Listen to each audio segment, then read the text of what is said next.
আসসালামু আলাইকুম সম্মানিত ভিউয়ার্স, আশা করি সবাই ভালো আছেন। আপনারা জানেন যে ইতিমধ্যে আমার 5টা কোয়েল পাখি, অর্থাৎ 4টা কোয়েল পাখি মহিলা, একটা কোয়েল পাখি পুরুষ। তো সেখান থেকে ইতিমধ্যে আমি ইনশাল্লাহ 7টা ডিম সংগ্রহ করেছি। অর্থাৎ আমার 4টা কোয়েল পাখি থেকে আমি 7টা ডিম সংগ্রহ করে আমার ছোট ইনকিউবেটরে বসিয়ে দিয়েছি, যাতে করে আমি এখান থেকে বাচ্চা উৎপাদন করতে পারি।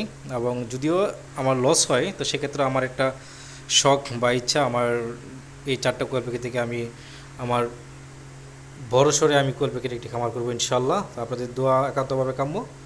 আমার এই ছোট খামারের জন্য আপনারা দোয়া করবেন যেন ইনশাল্লাহ একসময় অনেক বড় হয়। ধন্যবাদ, সবাই ভালো থাকবেন। আসসালামু আলাইকুম।